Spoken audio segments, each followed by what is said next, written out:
Tethered to the rough bark was a dog, thin, covered in dirt, with wide, terrified eyes. A thick leather belt wrapped tightly around his neck, attached to a heavy chain, the kind that could easily hold a bear.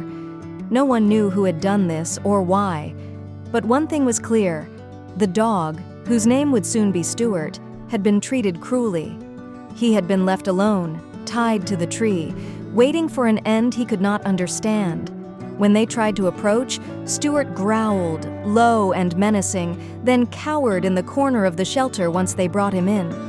His body shook with fear, his eyes averted. He was broken, afraid of any human touch. The officers had to leave him alone, hoping he would calm down in time. But when the shelter staff returned the next day, Stuart hadn't moved. The food bowls went untouched. He didn't even acknowledge their presence. It was as if he had given up. After hours of failed attempts to coax him, they made the difficult decision to transport him to the vet. It was clear Stuart had been through too much, and even the thought of someone coming near his neck sent him into a panic. It took great care to get him into the car, but once there, they knew they had to remove the belt. The procedure was slow, delicate, and painful. The anesthesia took hold, and the vet carefully cut away the leather belt.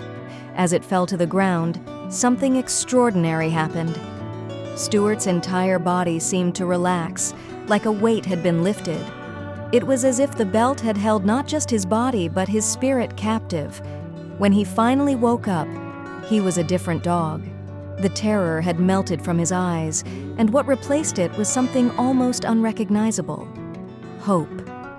For the first time since they had found him, Stuart wagged his tail. Tentatively at first, then faster and faster, as if he couldn't stop. The volunteers brought him toys, balls, squeaky bones, stuffed animals, and to everyone's amazement, Stuart played. He didn't hide, he didn't cower, he pounced and nipped, as if he had forgotten what it felt like to be a puppy. But it wasn't just the toys. Stuart began to seek out the people who had saved him, his eyes no longer clouded with fear, but full of gratitude. Every time someone entered his room, he'd wag his tail furiously, jumping up to greet them, asking for love, for connection, for the care he had never known. If you liked the video, put like and subscribe to the channel, where you will find a lot of interesting things.